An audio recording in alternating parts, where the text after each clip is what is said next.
السلام علیکم ورحمۃ اللہ وبرکاتہ۔ امید ہے کہ آپ سبھی حضرات خیریت سے ہوں گے۔ اللہ تعالیٰ آپ کو مزید خوش رکھے۔ فرائیڈے کمنٹ باکس کے 48ویں ایپیسوڈ کے ساتھ میں مفتی خالد قاسمی اپنے تمام مسلمان بھائیوں، بہنوں اور احباب کی خدمت میں حاضر ہوں۔ اس وقت جب میں آپ کے روبرو حاضر ہو رہا ہوں، میں سفر پر ہوں، لیکن جو معمولات ہوتے ہیں ان پر عمل کرنا میں بہت ضروری سمجھتا ہوں، چاہے میں سفر میں ہوں یا میں بیماری میں ہوں یا کسی بھی پریشانی میں ہوں یا کتنا ہی زیادہ مصروف اور بزی ہوں، لیکن میں جو میرے معمولات ہوتے ہیں ان پر عمل کرنا بہت زیادہ ضروری سمجھتا ہوں، اس لیے میں آپ کے روبرو حاضر ہو رہا ہوں۔ تو بہرحال سوالات جو میری نظروں میں آئے ہیں، میں نے وہ سوال لے لیے ہیں، وہ آپ کی خدمت میں پیش کیے جا رہے ہیں۔ تو پہلا جو سوال ہے یہ ہے ارطغرل TRT کی طرف سے۔ یہ کہہ رہے ہیں حضرت میرا ایک سوال ہے کہ جیسے کسی شخص نے بقرعید پر حصہ نہیں کیا ہے اور وہ بکرا ذبح کرنا چاہتے ہیں، تو کیا اس بکرے کو بقرعید کے تینوں دنوں میں کسی بھی دن ذبح کر سکتے ہیں یا جس دن پہلے دن عید ہوگی اسی دن ذبح کرنا ضروری ہے؟ بتائیں۔ یہ جو آپ نے سوال کیا ہے کہ قربانی کس دن کر سکتے ہیں کس دن نہیں کر سکتے، تو قربانی کے 3 دن ہیں۔ آج عید الاضحیٰ یعنی بقرعید کا آج تیسرا دن ہے اور آج آخری دن ہے عید کا، یعنی آج شام تک ہم مغرب تک قربانی کر سکتے ہیں، سورج چھپنے سے پہلے کبھی بھی قربانی کر سکتے ہیں۔ تو قربانی کے 3 دن ہیں، تینوں دنوں میں سے کسی بھی دن ہم قربانی کر سکتے ہیں، لیکن پہلے دن قربانی کرنے کا زیادہ ثواب ہے، دوسرے دن کم، پھر تیسرے دن اس سے بھی کم ثواب ہوتا ہے، لیکن بہرحال جائز تینوں ہی دنوں میں ہے، قربانی تینوں دنوں میں سے کسی بھی دن کر سکتے ہیں۔ اگلا سوال ہے جاوید اختر کی طرف سے۔ یہ کہہ رہے ہیں السلام علیکم۔ وعلیکم السلام۔ میں جاوید بحرین سے۔ مفتی صاحب میں پہلی بار قربانی دے رہا ہوں۔ میں چاہتا ہوں کہ پہلی قربانی میری بیوی کی طرف سے ہو، تھوڑا بتائیں۔ آپ کے سوال کا جواب یہ ہے کہ اگر آپ کی بیوی پر قربانی واجب ہے تو آپ اپنی بیوی کی طرف سے کریں، اور اگر بیوی پر واجب نہ ہو آپ پر واجب ہو تو آپ اپنی طرف سے کریں، اور اگر بیوی پر بھی واجب نہ ہو آپ پر بھی واجب نہ ہو تو پھر آپ کی مرضی ہے، آپ جس کی طرف سے چاہیں کر سکتے ہیں، پھر اس میں کوئی حرج نہیں ہے۔ اگلا جو سوال ہے یہ ہے روبینہ فاروقی کی طرف سے۔ یہ بہن کہہ رہی ہیں کہ خواب میں کالا خرگوش دیکھنے کی کیا تعبیر ہے؟ اس کی تعبیر منافق عورت سے دوستی ہونے کی نشانی ہے۔ اگلا جو سوال ہے یہ ہے ایس پروین کی طرف سے۔ بہن کہہ رہی ہیں السلام علیکم مفتی صاحب۔ وعلیکم السلام۔ ماشاءاللہ جزاک اللہ خیرہ، بہت سے مسئلے حل ہو جاتے ہیں آپ کے فرائیڈے کمنٹ باکس سے، ماشاءاللہ شکریہ، اللہ آپ کی عمر میں برکت دے، آمین ثم آمین۔ میرا سوال تھا کہ مفتی صاحب عید الاضحیٰ پر نیو ڈریس پہننا کیسا ہے، نئے کپڑے پہننا کیسا ہے؟ ہمارے یہاں بولتے ہیں کہ لڑکیوں کے لیے پہننا منع ہے اور لڑکوں کے لیے پہننا منع ہے، اور لڑکیاں پہن سکتی ہیں کیونکہ لڑکی پرائے گھر کی ہوتی ہے۔ پرائے گھر کا مطلب کہ لڑکیاں ایک دن دوسرے گھر کو شادی ہو کر چلی جائے گی، اس لیے وہ نیو ڈریس پہن سکتی ہے۔ آپ اس کی وضاحت فرمائیے گا۔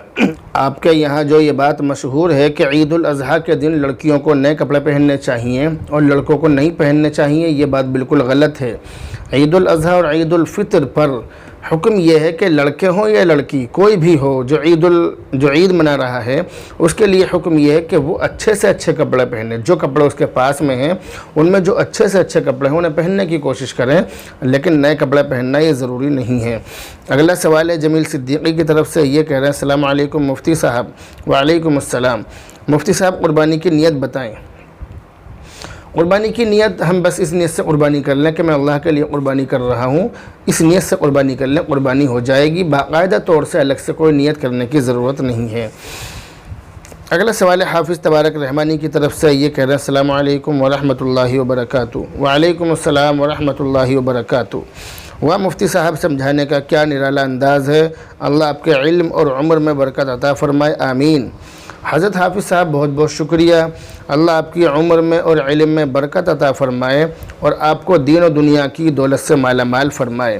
ابھی اگلا سوال لے رہے ہیں ہم حافظ محمد سلیم مہاراشٹر کی طرف سے۔ یہ کہہ رہے ہیں السلام علیکم ورحمۃ اللہ وبرکاتہ۔ وعلیکم السلام ورحمۃ اللہ وبرکاتہ۔ مفتی صاحب ہمارے سوالات کرنے کی وجہ سے ہماری ہمت افزائی کرنے کے لیے بہت بہت شکریہ، جزاک اللہ۔ اللہ تعالیٰ آپ کے علم و عمل میں خوب ترقی عطا فرمائے اور اللہ تعالیٰ آپ کی محنتوں کو قبول فرمائے، آمین یا رب العالمین۔ اللہ آپ کی تمام دعاؤں کو شرف قبولیت سے نوازے۔ اگلا سوال ہے شگفتہ شاہین کی طرف سے۔ بہن کہہ رہی ہیں السلام علیکم مفتی صاحب۔ وعلیکم السلام۔ آپ کا پورا نام کیا ہے؟ میرا پورا نام مفتی خالد قاسمی ہے۔ ابھی یہ سوال کیا ہے انہوں نے کہ بچوں کے 2 نام رکھنا کیسا ہے؟ تو عام طور سے بچوں کے 2 نام رکھ دیے جاتے ہیں، ایک جو اصلی نام ہوتا ہے اور ایک پیار بھرا نام ہوتا ہے، پیار سے نام رکھ دیتے ہیں، یہ نام رکھنا جائز ہے، رکھ سکتے ہیں۔ دوسرا سوال انہوں نے کیا ہے کہ آپ سے ہو سکے تو مذکر اور مؤنث کے بارے میں سمجھانے کی کوشش کریں، کیونکہ ہم مذکر اور مؤنث میں فرق نہیں کر پاتے ہیں، مذکر اور مؤنث میں فرق کرنا بہت مشکل ہوتا ہے، یہ انہوں نے سوال کیا ہے۔ تو اس کا جواب یہ ہے کہ آپ جس علاقے میں رہتی ہیں شاید وہاں پر مذکر اور مؤنث کا کوئی فرق نہیں ہوتا ہے، اور یہ جو چیز ہے یہ علاقے کے اعتبار سے ہوتی ہے۔ ہم جس علاقے میں رہتے ہیں یہاں پر مذکر اور مؤنث کا بہت خیال رکھا جاتا ہے، جیسے مذکر جو چیز ہے اس کو مذکر بولا جاتا ہے اور جو مؤنث ہے اس کو مؤنث بولا جاتا ہے، یعنی جیسے مرد مذکر ہے اور عورت مؤنث ہے، تو جو چیزیں اس کیٹیگری میں آتی ہیں ان کو مذکر بولا جاتا ہے، اور جو چیزیں مؤنث کی کیٹیگری میں آتی ہیں ان کو مؤنث بولا جاتا ہے۔ ٹھیک ہے، آپ اس فرق کو سمجھ گئی ہوں گی۔ اگلا سوال شاہد خان کی طرف سے، یہ کہہ رہے ہیں السلام علیکم مفتی صاحب۔ وعلیکم السلام ورحمۃ اللہ وبرکاتہ۔ مفتی صاحب آپ سے سوال کیسے پوچھ سکتے ہیں؟ سوال پوچھنے کا طریقہ یہ ہے کہ آپ میرا جو واٹس ایپ نمبر ہے آپ اس پر واٹس ایپ کر سکتے ہیں، یا آپ چاہیں تو آپ یوٹیوب پر کمنٹ بھی کر سکتے ہیں۔ اگلا سوال زینب قریشی کی طرف سے، اور ہاں ایک بات میں یہ کہنا چاہ رہا تھا کہ اگر آپ مجھ سے سوال کریں، کوئی بھی حضرات سوال کریں، تو بہت سی مرتبہ یہ ہوتا ہے کہ اس کا جواب دینے میں مشکل بہت زیادہ وقت لگ جاتا ہے، کیونکہ یہ جو ویڈیو کا جو مسئلہ ہے ویڈیو کلپ بنانے کا، اس کے علاوہ اور بھی بہت سارے کام ہوتے ہیں، تو اس لیے میں جب وقت ملتا ہے تو دیکھ لیا کرتا ہوں، اور اگر وقت نہیں ملتا ہے تو جب مجھے وقت ملتا ہے میں دیکھ لیتا ہوں، اور پھر جیسا ہی موقع ہوتا ہے میں اس کے حساب سے جواب دے دیتا ہوں۔ اگلا سوال ہے زینب قریشی کی طرف سے، یہ بہن کہہ رہی ہیں السلام علیکم مفتی صاحب۔ وعلیکم السلام۔ کہہ رہی ہیں کہ میں طلاق یافتہ ہوں، آپ سے گزارش ہے کہ میرے لیے دعا کریں، میرا نکاح ہو جائے، میں بہت پریشان ہوں۔ میری دعا ہے کہ جلد سے جلد آپ کا نکاح ہو جائے اور اللہ تعالیٰ آپ کی زندگی کی تمام پریشانیاں دور فرما دے۔ آپ حضرات بھی ان کے لیے دعا کریں۔ اگلا سوال ہے حاجی مہتاب کی طرف سے، کہہ رہے ہیں مفتی صاحب السلام علیکم۔ وعلیکم السلام۔ میں حاجی مہتاب ہاپوڑ سے، میں نے آج آپ کا چینل پہلی بار دیکھا، بہت خوشی ہوئی، ماشاءاللہ، شکریہ، جزاک اللہ خیرہ۔ اگلا سوال محمد اصغر کی طرف سے، یہ کہہ رہے ہیں شکریہ ہمیں علم دینے کے لیے۔ اگلا سوال طفیل احمد کی طرف سے، یہ کہہ رہے ہیں کہ میری بیوی کو دورے کی شکایت ہے، تو ہم کیا کریں کہ میری بیوی ٹھیک ہو جائے؟ آپ اپنی بیوی کا علاج اپنے علاقے میں کسی ماہر حکیم سے کرائیں۔ یہ تو مجھے معلوم نہیں کہ آپ کہاں سے ہیں، لیکن اب جہاں پر بھی ہیں، جہاں سے بھی آپ نے یہ کمنٹ کیا ہے، آپ اپنے علاقے میں کسی حکیم کو دیکھیں، کوئی ماہر حکیم جو بہت ماہر ہو، بہت اچھا ہو، یا کوئی ڈاکٹر، آپ اس کو دکھلائیں اپنی بیوی کو، اور دکھلانے کے ساتھ ساتھ شہد اور کلونجی کا بھی مستقل طور سے استعمال کریں، اپنی بیوی کو بھی کرائیں، خود بھی کریں، اور میں آپ کے لیے خود بھی دعا کروں گا اور تمام لوگوں سے دعا کراؤں گا انشاءاللہ۔ اگلا سوال ہے اسماء ادریسی کی طرف سے، ان بہن نے تبلیغ جماعت میں 3 دن لگانے کے بعد یہ کافی لمبا خواب دیکھا ہے، اور خواب اتنا لمبا دیکھا ہے کہ اس کو پڑھنے کے لیے مجھے الگ سے وقت نکالنا پڑا۔ اس کا جواب دیا جا رہا ہے، اس خواب کی جو تعبیر ہے وہ بتلائی جا رہی ہے۔ اس خواب کی تعبیر یہ ہے کہ آپ کو دین سیکھنے کی لگن تو بہت زیادہ ہے، مگر آپ کے دین سیکھنے کے راستے میں رکاوٹیں بہت ہیں۔ اللہ تعالیٰ آپ کا دین سیکھنا اور دین پر عمل کرنا آسان فرمائے۔ اگلا سوال ہے محمد خلیل احمد کی طرف سے، یہ بھائی کہہ رہے ہیں مفتی صاحب السلام علیکم ورحمۃ اللہ وبرکاتہ۔ وعلیکم السلام ورحمۃ اللہ وبرکاتہ۔ آپ نے ویڈیو میں یہ بتایا کہ عیدگاہ سے واپس گھر آ کر 4 رکعت پڑھنی ہے، مگر وہ کون سی نماز پڑھنی ہے؟ صلاۃ الشکر یا صلاۃ التوبہ یا صلاۃ التسبیح یا صلاۃ الحاجت؟ عیدگاہ سے گھر آنے کے بعد کون سی نماز پڑھنی ہے، یہ انہوں نے سوال کیا ہے۔ اس کا جواب یہ ہے کہ 2 رکعت صلاۃ التوبہ اور 2 رکعت شکرانے کے نفل پڑھنے ہیں۔ اگلا سوال ہے سلمان علی کی طرف سے، کہہ رہے ہیں مفتی صاحب جی السلام علیکم۔ وعلیکم السلام۔ مفتی صاحب جی آپ سب کے لیے دعا کرنا، ہم بھی آپ کے لیے دعا کرتے ہیں، ماشاءاللہ بہت اچھی بات ہے۔ آپ میرے لیے مستقل دعا کریں، ہر نماز میں دعا کریں، کیونکہ میں عام طور سے کبھی بھی بیماری کی چپیٹ میں آ جاتا ہوں، تو میں پریشان۔ اب اس وقت جب میں آپ کے روبرو حاضر ہو رہا ہوں، میں ویڈیو جو آپ کے سامنے ویڈیو کی شکل میں جو آپ کے سامنے حاضر ہوا ہوں، اب بھی طبیعت بہت زیادہ ناساز ہے، طبیعت ٹھیک نہیں ہے، اور اب بھی پانی رکھا ہوا ہے، پانی پی پی کر بہت زیادہ محنت کے ساتھ بولنا پڑ رہا ہے، کیونکہ محنت بہت کرنی پڑتی ہے، اس کی وجہ سے طبیعت خراب ہو ہی جاتی ہے۔ تو آپ میرے لیے دعا کرتے ہیں، مجھے بہت خوشی ہوتی ہے کہ آپ جیسے حضرات دنیا کے اندر موجود ہیں جو مجھے اپنی دعاؤں میں یاد رکھتے ہیں۔ آپ میرے لیے مستقل دعا کیا کریں۔ انہوں نے سوال کیا ہے سلمان بھائی نے کہ مفتی صاحب جی، اگر ہم سنت، نفل اور فرض نماز اکیلے پڑھیں تو کیا ہمیں قرات اور رکوع سجدے کی تسبیح آواز سے پڑھنی ہوں گی؟ آپ کے سوال کا جواب یہ ہے کہ قرات اور رکوع وغیرہ کی جو تسبیحات ہیں آپ ان کو آواز سے نہیں پڑھیں گے، بلکہ آہستہ آہستہ پڑھیں گے، زبان سے پڑھیں گے، لیکن اتنی زور سے نہ پڑھیں کہ برابر والا سن لے، ہلکی آواز سے پڑھیں۔ اگلا سوال ہے ضمیر خان اڑیسہ کی طرف سے، یہ کہہ رہے ہیں السلام علیکم۔ وعلیکم السلام۔ ایک سوال ہے کہ جس کی 20 سال کی نماز قضا ہو گئی ہو اور اس نے ابھی نماز پڑھنی شروع کی ہو تو اس کی دعا اور نماز اللہ کی بارگاہ میں قبول ہو جائے گی یا نہیں؟ یہ سوال کیا ہے۔ اس کا جواب یہ ہے کہ آپ کی جو نمازیں چھوٹی ہیں، جو پہلے رہ گئی ہیں 10-20 سال کی، جو بھی آپ ذکر کر رہے ہیں 20 سال کی، تو آپ ان نمازوں کو پڑھنے کی کوشش کریں۔ آج ہی سے نماز پڑھنے کے لیے لگ جائیں۔ ہر نماز کے ساتھ ایک نماز پڑھنا یہ آپ کے لیے آسانی رہے گی۔ اگر آپ ایک سے زیادہ نمازیں پڑھنا چاہیں تو بھی پڑھ سکتے ہیں، لیکن آپ اپنا معمول بنا لیں کہ ہر نماز کے بعد ایک نماز قضا ضرور پڑھوں گا۔ یہ تو میں نے بات اپنی طرف سے بتلا دی، لیکن آپ نے جو سوال کیا ہے کہ میری جو نمازیں میں نے پڑھنی شروع کی ہیں تو یہ نمازیں اللہ کی بارگاہ میں قبول ہوں گی یا نہیں، تو اس کا جواب یہ ہے کہ آپ کی نمازیں اللہ کی بارگاہ میں قبول ہوں گی انشاءاللہ۔ اگلا جو سوال ہے یہ شریف احمد کی طرف سے ہے۔ انہوں نے یہ خواب دیکھا ہے، خواب اسکرین پر دیکھیں۔ اس خواب کی تعبیر یہ ہے کہ خواب دیکھنے والا دنیا کی طرف سے اور مالی اعتبار سے بہت زیادہ پریشانی کی زندگی گزار رہا ہے، اللہ تعالی حفاظت فرمائے۔ اگلا سوال ہے آصف انصاری کی طرف سے، کہہ رہے ہیں السلام علیکم۔ وعلیکم السلام۔ میں 2 سال سے بہت پریشان ہوں، مجھے گیس بنتی ہے اور ڈکاریں بہت آتی ہیں، بات بات پر ڈکار آتی ہے، بہت دوائیاں کھا چکا ہوں لیکن مکمل فائدہ نہیں ہوا ہے، پلیز آپ مجھے کچھ بتائیں۔ اس کے لیے آپ یہ دوا استعمال کریں جو آپ کو اسکرین پر دکھائی جا رہی ہے۔ اگلا سوال ایس پروین کی طرف سے، بہن کہہ رہی ہیں ماشاءاللہ، اللہ آپ کی عمر میں برکت عطا کرے، آمین ثم آمین۔ یہ دعا آپ میرے لیے مستقل کریں۔ اگلا جو سوال ہے یہ ہے، یہ ان بہن نے سوال کیا ہے، کہہ رہی ہیں السلام علیکم۔ وعلیکم السلام۔ خیریت سے ہیں آپ؟ اللہ کا شکر ہے۔ کہہ رہی ہیں کہ قربانی کے لیے جانور کا وزن کتنا ہونا چاہیے؟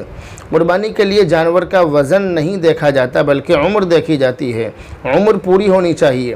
عمر کتنی ہونی چاہیے، کس جانور کی کتنی عمر ہونی چاہیے، وہ میں آپ کو پچھلی ویڈیو کلپ میں بتا چکا ہوں، اگر آپ چاہیں تو اس کو دیکھ سکتی ہیں۔ اگلا سوال ہے قاری حفظ الرحمن صاحب کی طرف سے، حضرت کہہ رہے ہیں کہ اگر کسی شخص کے بچے بالغ ہو جائیں اور اسی حالت میں 10-20 سال گزر جائیں اور اس شخص کی نماز قبول ہو جائے گی یا نہیں؟ کسی شخص کے بچے بالغ ہو گئے، بچے کو بالغ ہوئے تقریباً 20 سال گزر گئے، 10 سال گزر گئے، لمبا ٹائم ہو گیا، تو ایسی حالت میں یہ جو شخص ہے، ان بچوں کا جو باپ ہے، اس کی نمازیں اور دعائیں قبول ہوں گی یا نہیں؟ یہ سوال ہے۔ تو اس کا جواب یہ ہے کہ اس کی نمازیں اور اس کی دعائیں قبول ہوں گی، لیکن اگر ان بچوں نے بالغ ہونے کے بعد کبھی بھی کچھ بھی گناہ کر دیا، یعنی وہ حرام کاری میں مبتلا ہو گئے، تو ان بچوں کے ساتھ ساتھ باپ بھی گناہ میں برابر کا شریک ہوگا۔ اگلا سوال ہے یہ بھی قاری حفظ الرحمن صاحب کی طرف سے ہی ہے۔ حضرت کہہ رہے ہیں کہ جو لوگ الیکشن میں کھڑے ہوتے ہیں ان کے لیے اپنی بیوی کا اشتہار لگوانا، شراب بانٹنا اور شراب پلانا کیسا ہے؟ جو لوگ الیکشن میں کھڑے ہوتے ہیں ان کے لیے اپنی بیوی کا فوٹو اشتہار میں لگوانا اور شراب بانٹنا، شراب پلانا، یہ تمام کام ناجائز اور حرام ہیں، ان سے بچنا چاہیے۔ اگلا سوال ہے دلشاد احمد مظفر نگر سے، انہوں نے کافی لمبا خواب دیکھا ہے، خواب اسکرین پر دیکھیں، اس کی تعبیر بتلائی جا رہی ہے۔ اس خواب کی تعبیر یہ ہے کہ آپ کے والد محترم ثواب کے بہت زیادہ محتاج ہیں۔ اگلا سوال ہے اسرار احمد کیرانہ سے، یہ کہہ رہے ہیں السلام علیکم۔ وعلیکم السلام۔ حضرت ایک شخص 4 مہینے سے اپنی اہلیہ سے دور ہے، دوسرے شہر، ابھی تک گھر نہیں آیا اور فون پر ان گنت مرتبہ بیوی سے جھگڑا کرتا ہے، آخر میں یہ بات کہہ کر فون کاٹ دیتا ہے کہ زیادہ بک بک مت کرو ورنہ طلاق دے دوں گا۔ ایسے شخص کے بارے میں کیا حکم ہے، اور اگر بالفرض وہ طلاق بھی دیتا ہے تو کیا عورت پر عدت واجب ہے جبکہ اس کا شوہر 4 مہینے سے اس سے دور ہے؟ ایسے شخص کے بارے میں یہ حکم ہے کہ اس کو سمجھانے کی کوشش کی جائے، پوری کوشش اس کو سمجھانے کی جائے، اور وہ مان جائے تو بہت اچھی بات ہے، ورنہ سمجھانے کے اور بہت سارے طریقے ہوتے ہیں، آپ ان تمام طریقوں کو اپنا سکتے ہیں۔ دوسرا سوال انہوں نے کیا ہے کہ اگر وہ اپنی بیوی کو طلاق دے دیتا ہے تو عورت پر عدت واجب ہے یا نہیں، جبکہ شوہر 4 مہینے سے دور ہے۔ شوہر اگر 4 مہینے سے دور ہے تو بھی طلاق دینے پر عدت عورت کو گزارنی پڑے گی۔ ابھی اگلا سوال ہے، یہ بھی قاری حفظ الرحمان صاحب کی طرف سے ہی ہے۔ حضرت کہہ رہے ہیں کہ ہمارے یہاں پر مقتدی پنکھے کولر چلا دیتے ہیں، ان کی وجہ سے آواز بہت ہوتی ہے، تکبیر اور قرات وغیرہ کی بھی آواز نہیں آتی ہے، ایسی صورت میں نماز ہو جائے گی یا نہیں؟ جی ہاں، ایسی صورت میں نماز ہو جائے گی، ان کو جو ہے تکبیر اور قرات وغیرہ کی آواز نہیں آتی ہے، نماز ایسی حالت میں ہو جائے گی۔ لیکن اس صورت میں آپ یہ کیا کریں کہ یا تو مائک کا استعمال کریں یا پھر کسی شخص کو تکبیر بولنے کے لیے کہتے ہیں 10-20 صف 2-4 صف پیچھے، 10-20 نہیں بلکہ ہاں 2-4 صف پیچھے آپ کسی آدمی کو متعین کر دیں کہ آپ نماز میں تکبیر بول دیا کریں، تو وہ تکبیر بول دیں گے، تو اس میں کوئی حرج والی بات نہیں ہے۔ اگلا سوال قاری عبد القدیر مہاراشٹر کی طرف سے یہ کہہ رہے ہیں، حضرت کہہ رہے ہیں کہ مفتی صاحب آپ نے میرے سوال کا جواب دیا، اللہ تعالیٰ آپ کا سایہ ہمارے سروں پر تا دیر قائم رکھے، آمین ثم آمین۔ میری دعا ہے کہ اللہ تعالیٰ تمام پریشانیوں سے، آفتوں سے، بلاؤں سے آپ کو محفوظ فرمائے، اور جن پریشانیوں میں آپ گرفتار ہیں اللہ تعالیٰ ان تمام پریشانیوں کو دور فرمائے۔ اگلا سوال محمد صادق گجرات سے یہ کہہ رہے ہیں، السلام علیکم۔ وعلیکم السلام۔ مفتی صاحب میرے لیے خاص دعا کریں، مجھ کو سردی کھانسی اور بخار ہے۔ میری دعا ہے کہ اللہ تعالیٰ آپ کو شفائے کاملہ عاجلہ مستمرہ دائمہ نصیب فرمائے، تمام پریشانیوں سے اللہ تعالیٰ آپ کو محفوظ فرمائے۔ اب یہ آخری سوال، یہ بھائی کہہ رہے ہیں ان کی خالہ نے یہ خواب دیکھا ہے، اس کی تعبیر انہوں نے معلوم کی ہے۔ اس خواب کی تعبیر یہ ہے کہ خواب دیکھنے والی کا کام میں آگے بڑھنے کی طرف اشارہ ہے، ترقی کرنے کی طرف اشارہ ہے۔ تو بہرحال یہ تھے فرائیڈے کمنٹ باکس کے 48ویں ایپیسوڈ کے بہت سارے سوالوں کے جواب جو میں نے آپ کو دینے کی کوشش کی ہے۔ سوال کافی تعداد میں آئے ہیں، لیکن سبھی سوالوں کا جواب دینا بہت مشکل ہے۔ کچھ سفر کی مشغولیت اور کچھ ملنے جلنے والوں کا جو تانتا لگا رہتا ہے، جو ملنے جلنے والے ہر وقت ماشاءاللہ محبت میں آتے ہیں، وہ ان کی وجہ سے، اور پھر طبیعت کی وجہ، تو بہت ساری وجوہات میرے سامنے ہیں جن کی وجہ سے میں زیادہ سوال نہیں لے سکا ہوں۔ اس لیے جو سوال میری نظروں میں آئے میں نے آپ کو وہ بتلا دیے، آپ کو ان کا جواب دے دیا۔ آپ دعا کرتے رہیں، انشاءاللہ آئندہ ہفتے باقی سوالوں کے جواب آپ کو دیے جائیں گے۔ بہرحال دعاؤں میں یاد رکھیں۔ السلام علیکم ورحمۃ اللہ وبرکاتہ۔